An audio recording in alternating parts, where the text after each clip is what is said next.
Olá, tudo bem a todos? Eu sou Thiago dos Santos Salgado, membro do grupo Tecendo Redes Cognitivas de Aprendizagem, GTERCOA, do CNPq da CAPES.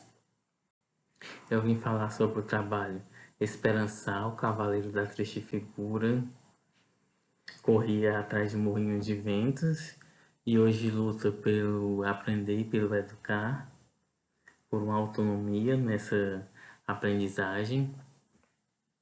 Foi diagnosticado desde 2010 com esquizofrenia e mais recentemente, há uns 2 anos atrás, em 2023, com autismo.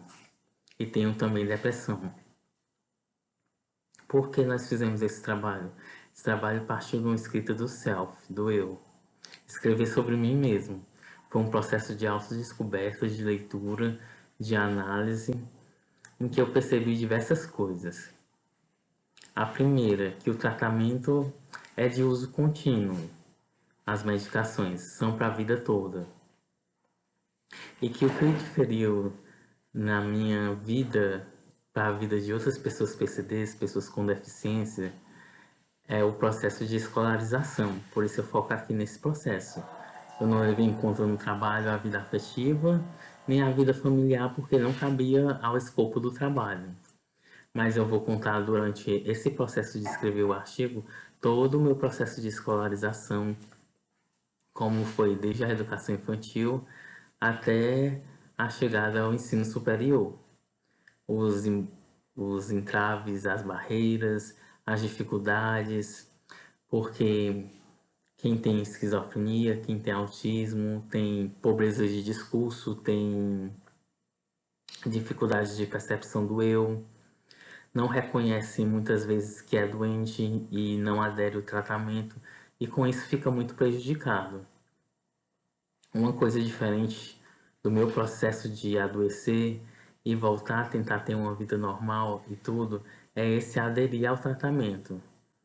Eu tenho consciência hoje de que eu preciso fazer uso da medicação e que essa medicação é necessária para que eu tenha uma vida melhor, uma vida saudável, uma vida plena. Pelo menos estável, já que senão se tem cura. Nós decidimos falar, eu e as pesquisadoras que estão comigo, que é a professora Felizmina Neta, Ana Lúcia, Lara Ciprião e a nossa orientadora Maria José Costa dos Santos. Do processo de esquizofrenia. Por quê? De uma pessoa PCD com esquizofrenia. Porque de autismo já tem muitos trabalhos.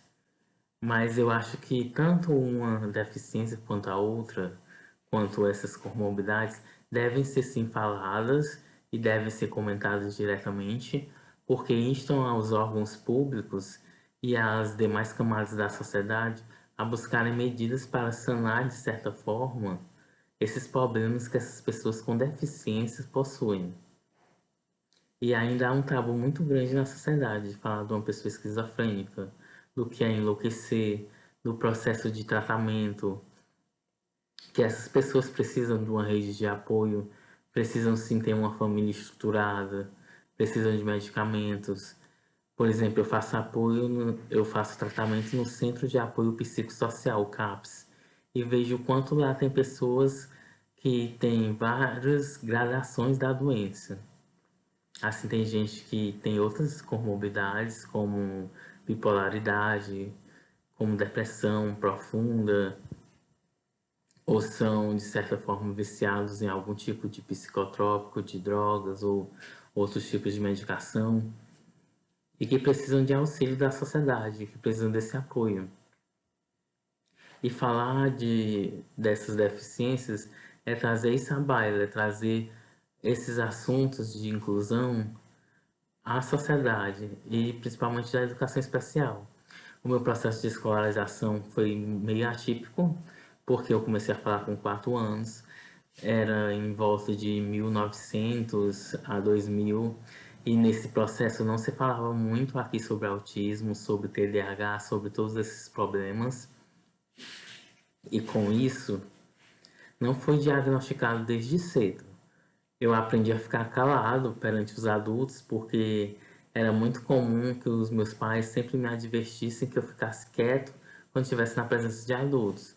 Isso foi muito fácil para mim mascarar os sintomas típicos do autismo, né? Porque eu ficava muito quieto, não interagia com outras crianças e os adultos ainda apoiavam e elogiavam esse comportamento porque gostavam que a criança, nesse momento, nesse período histórico, fosse bastante comportada, bastante quieta, bastante calada e não contestasse os adultos.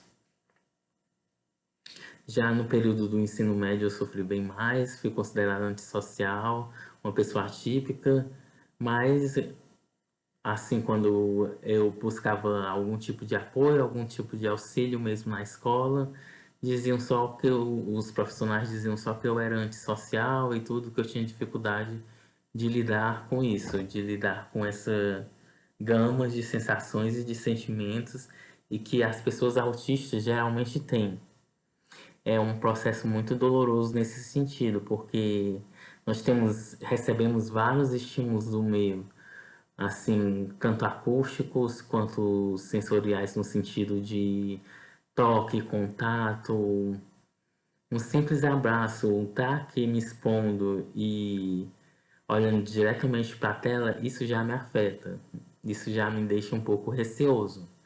Foi um processo de anos para me chegar a estar nesse nível de clareza do pensamento e com pensamento organizado e concatenado. E aceitar fazer o tratamento, aceitar que eu tenho uma comorbidade, aceitar que eu sou uma pessoa PCD e tudo.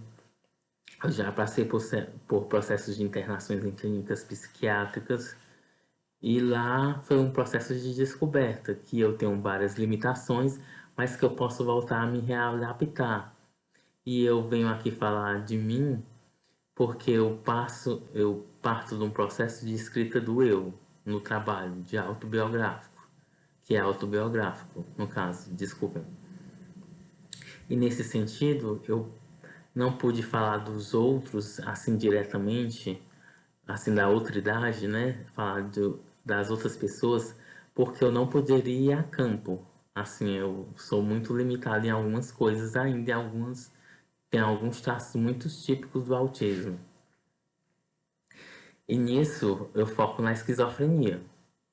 Durante o trabalho, e as pesquisadoras também me orientaram a focar nisso, porque é menos falado no meio da educação, no meio da educação numa perspectiva de educação especial inclusiva, e como foi esse meu processo de escolarização também na universidade, porque a princípio eu não contava para ninguém que eu tinha nenhuma comorbidade, mas quando passam uns 2 anos eu me acostumei com as pessoas, com os professores e fui começando a contar, a relatar fatos da minha vida e ganhei grandes amigos por lá, pessoas que eu considero até hoje como educadores excelentes, como pesquisadores, como pessoas que propiciam aqui, que eu faço parte de um grupo de educação matemática, o ensino de matemática do Ceará para o restante do Brasil.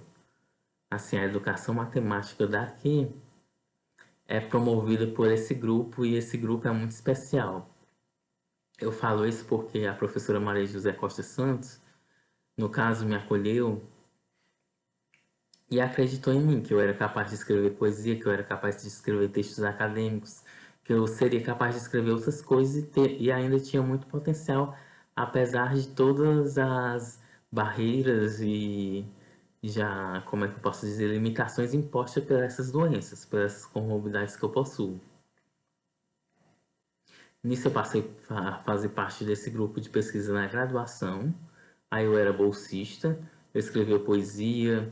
Nesse tempo nós tratávamos sobre a evasão no curso de pedagogia e nós procurávamos criar subsídios e alternativas para que se diminuísse a evasão. Foi feito um guia de percurso para as pessoas conhecerem melhor a universidade. Foram promovidas outras ações também pelos bolsistas.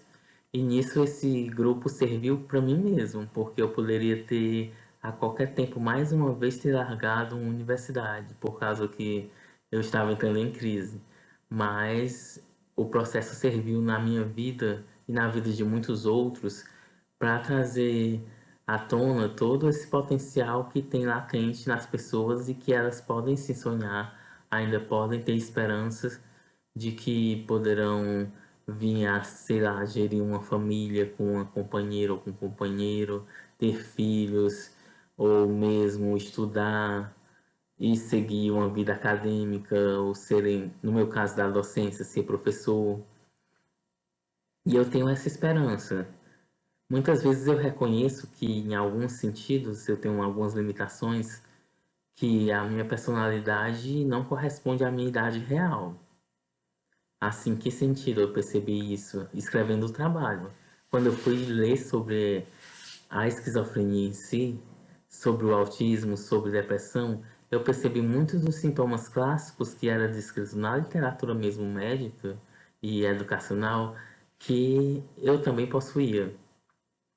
E com isso eu vi que era um processo de esperançar, de acordo com Paulo Freire, que ainda é possível sonhar, que ainda é possível ter esperança apesar de tudo, e que mesmo uma pessoa com diversas comorbidades ainda pode estudar, sendo que ter uma rede de aposte, uma rede de suporte, de apoio nas universidades para tal, para que essas pessoas se sintam acolhidas, para que essas pessoas possam ser reconhecidas, para que essas pessoas tenham seus direitos legitimados. E eu agradeço a oportunidade, agradeço ao evento. Tem aqui como material metodológico que a leitura em si humaniza a pessoa. Eu sou uma pessoa que lê bastante por causa dos estudos acadêmicos mesmo em si, mas eu gosto bastante de literatura. Por isso o título do trabalho, Esperançar, que vem do Paulo Freire, né, da esperança, daquele que não só espera, mas também que vai à luta por essa mudança de vida. O Cavaleiro da Triste Figura se refere a Dom Quixote, que foi, se eu não me engano, o romance que primeiramente abordou a loucura, né, de uma pessoa que lê. E ao contrário, a leitura traz em si tantos benefícios e benesses que a pessoa passa a se reconhecer, passa a se democratizar. E nesse democratizar-se, ela vê que tem ainda possibilidades de vida, de outras potencialidades, de continuar seguindo em frente. Hoje eu não trabalho, mas eu sonho um dia poder realizar alguma coisa. Eu só estudo e é difícil ter uma vida assim, fazer atividades mesmo corriqueiras do dia a dia para pessoas com deficiência, como a higiene pessoal, como posso dizer, cuidar da casa, como fazer outras coisas. Por isso, eu sempre tive apoio da minha família, dos meus pais, porque eu nunca estive sozinho nessa caminhada. E agradeço a Deus, agradeço às pessoas que foram responsáveis também, que estudaram comigo, pela o auxílio que prestaram na minha formação. E nossa abordagem é centrada na escrita do eu, do Carl Rogers, um eminente pesquisador e psicólogo da atualidade, né, que escreveu suas teorias por volta da década de 40, 60, 70, nessas décadas que era, ele escreveu sua abordagem, e o Lejeune, com os processos de escrita do eu, o conceito de autobiografia, e o Carl Rogers tinha sua teoria centrada na abordagem da pessoa, do cliente. Ele acreditava que o ouvir atentamente as outras pessoas era como se repetisse no diálogo dessas pessoas muitas coisas que eram organizadas e concatenadas no universo. Com isso, ele trazia uma abordagem inovadora ao conceito e humanística de psicologia para o tratamento dos clientes dele, para os pacientes. Eu gostaria de agradecer também a SEDUC, a Secretaria de Educação do Ceará, a SME, que é a Secretaria de Educação do município de Fortaleza, a FUNCAP, pela a bolsa concedida a alguns dos membros aqui do grupo, a própria faculdade UFC, a FACED, a Faculdade de Educação, a Universidade UFC, né, e a FACED, a Faculdade de Educação da UFC, e ao evento por estar oportunizando se falar mais de inclusão, se falar mais de pessoas que são socialmente vulneráveis. E obrigado.